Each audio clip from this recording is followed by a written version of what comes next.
Is a mall still a mall if there aren't any shoppers? It's not a moot point. America is full of dying shopping centers with ever fewer customers. Welcome to the Zombie Mall. Hi there, everyone. It's Jeff, and this is Plain English for Thursday, March 14th, 2024. Here at Plain English, we help you upgrade your skills in English with stories about current events and trending topics. And in every episode, we show you how to use an English expression. Today, the story is a continuation of Monday's story about the mall. On Monday, you learned that trends are shifting away from indoor shopping malls, the kind that were so popular in the 1980s and 1990s. And today, you'll learn about something called a zombie mall. That's a mall that's dying, but not quite dead yet. In the second half of today's lesson, you'll learn how to use the English expression put off. This is lesson number 657. That means JR, our producer, has uploaded the full lesson content to plainenglish.com/657, and that includes the free transcript. So if you want to read along as you listen, that's the place to do it. plainenglish.com/657. Let's get going.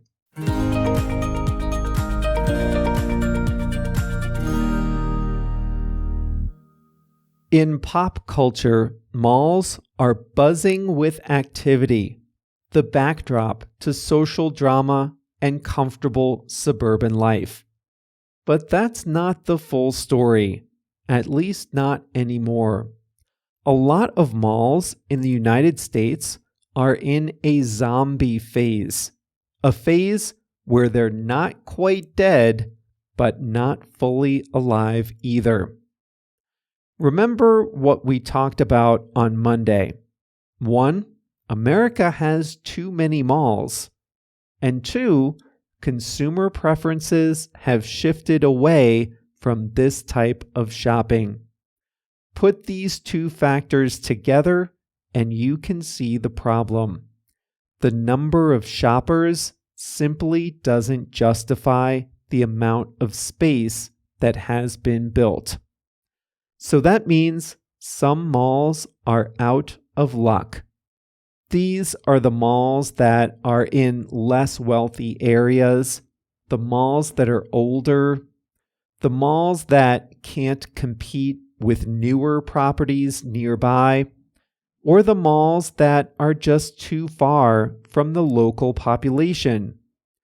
These are the malls that are at risk of entering the zombie phase. Here's how a mall goes from being a thriving shopping center into a zombie mall. It all starts with fewer shoppers and less sales. Retailers pay rent to malls based on the sales they generate in the store. If there are fewer shoppers, if sales start to fall, then retailers have two options. They can close the store, or they can negotiate their rent downward. Either way, it's bad for the mall owner. When stores close and vacancies rise, mall owners scramble to fill the empty space with other tenants. But all the typical mall tenants face the same economics.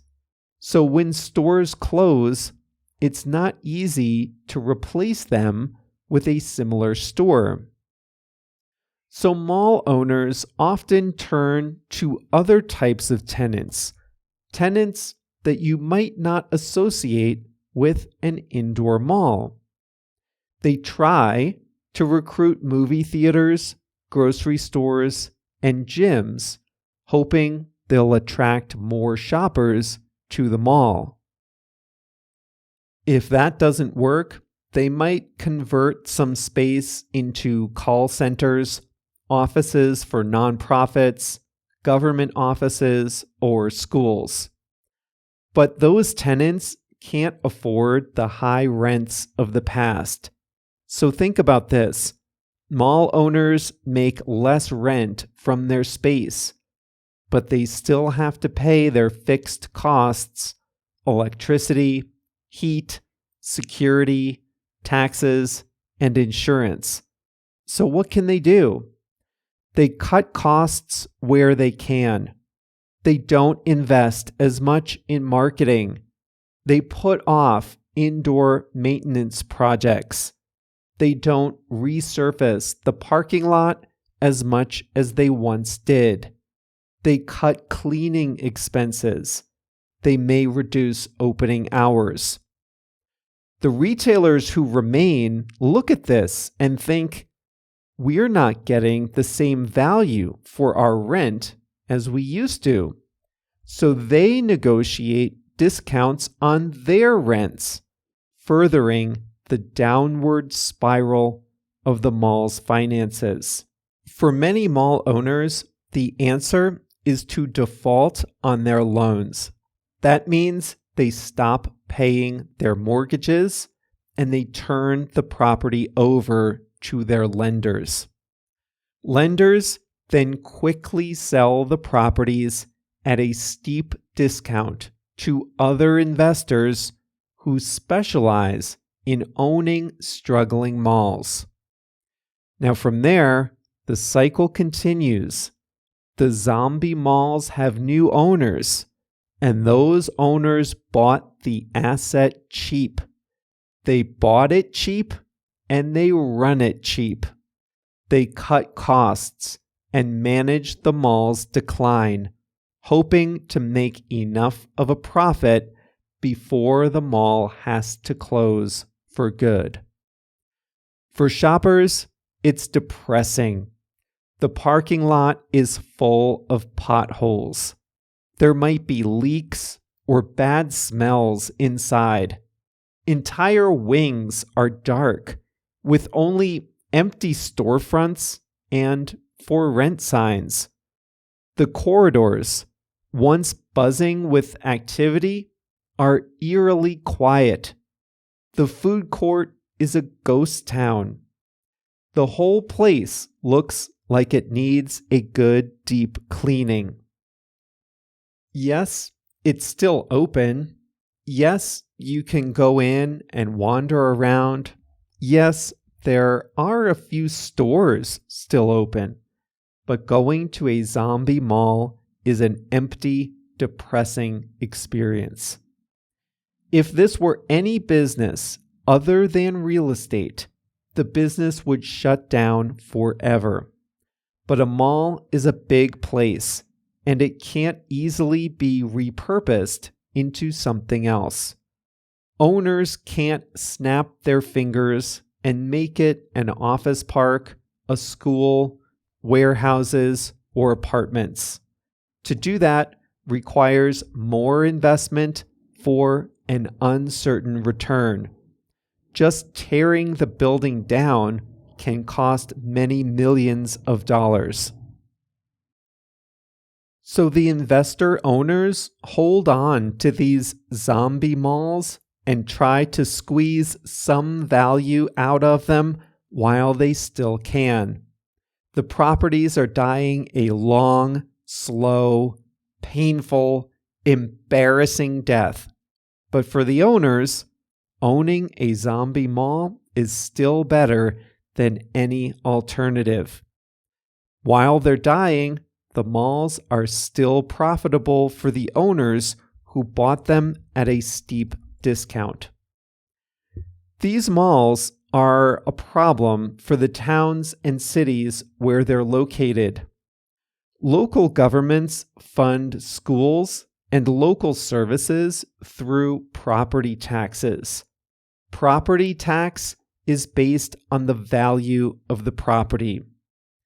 As malls' values slowly or quickly fall, the local property tax revenue also falls, squeezing budgets for schools and other services. Local governments can't do much to reverse the decline. They can't force an owner to tear down a mall and build something else. One city manager said she wishes a large sinkhole would open up and swallow the mall at night, allowing them to build something else on that site. What comes next? About 150 large enclosed malls have closed since 2008, leaving about 950 in the US. Green Street, a data provider, estimates that a third of them will close in the next 15 to 20 years.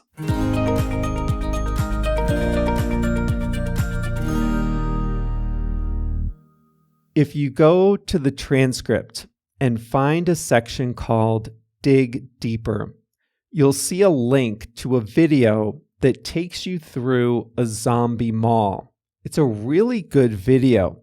They walk through the mall and you can see what it was like once upon a time and see just how empty and depressing it is today. You can see the directory with almost every store name blanked out. A fire alarm is going off and nobody seems to notice. The escalators aren't moving. The fountain is dry. There's trash and graffiti everywhere. It's depressing. Anyway, watch that video, see what these look like, plainenglish.com/657, and find the section called Dig Deeper.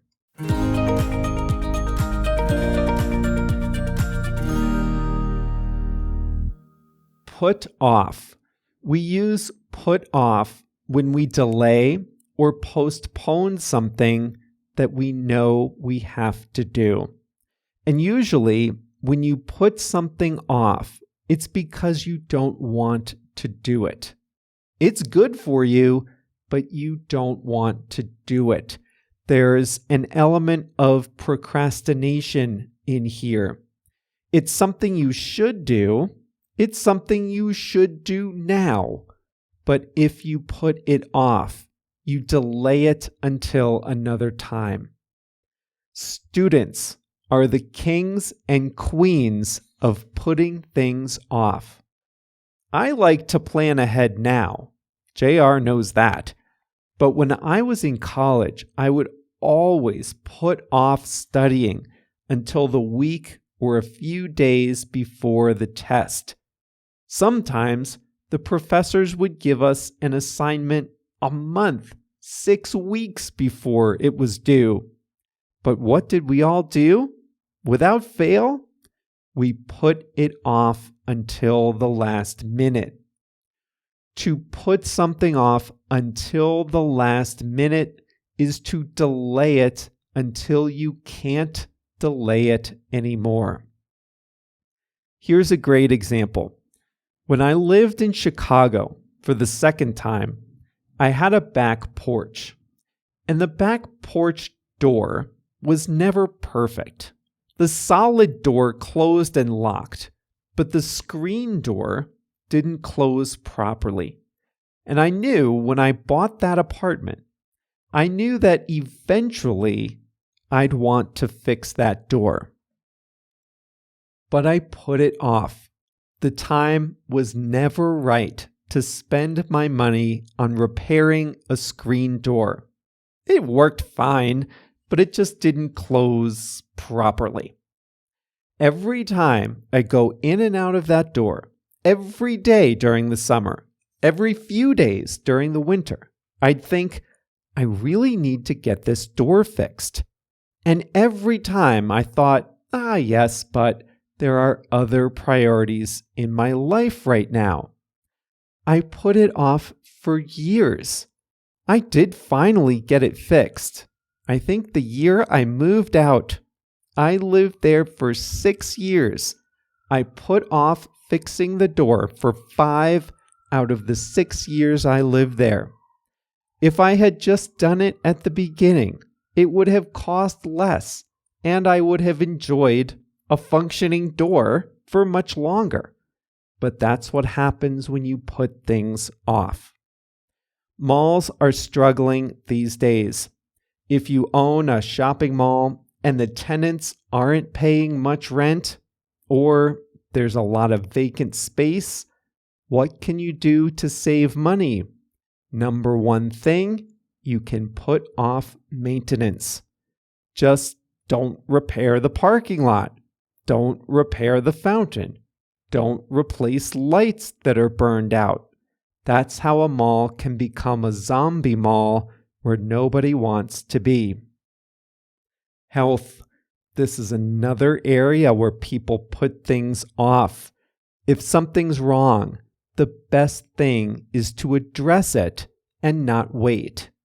If you have pain, discomfort, whatever, see a doctor if you can. And I don't mean consult with Dr. Google. But so many of us have creeping concerns, a little pain here, some discomfort there. It's not an emergency. We can always put it off until tomorrow, and then again until the next day and the day after. But just like with home repairs or work or studying, with your health, it's not a good idea to put things off or delay them. Sometimes it's unavoidable. Let's say you called a meeting at work to discuss the results of a project. But if the project isn't done yet, there's no point in having the meeting. So you can put the meeting off until you have the results of the project to talk about. And that's another way you can use put off. Put something off until a time that you can do it. You can put a meeting off until the materials are ready. You can put a doctor's visit off until your new insurance coverage kicks in.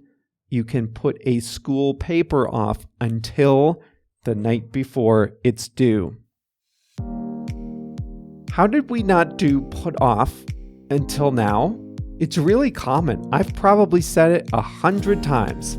But for whatever reason, I just never selected it as the expression. I wasn't putting it off, I swear. Anyway, you might be listening to this and thinking, I really shouldn't put off upgrading my English any longer. And if that's you, then this is a great time to join Plain English Plus. Now, sometimes when we put things off, we're afraid of how much work something will be or how unpleasant it is. But with Plain English Plus, you can do a lot of work if you want to, but you don't have to. There are lots of small ways you can upgrade your skills in listening, vocabulary, and writing without a huge time commitment. So if you've been putting it off, now's the time to come join us, plainenglish.com/plus, P-L-U-S. plainenglish.com/plus has all the details. We'll be back on Monday with a new episode. See you then.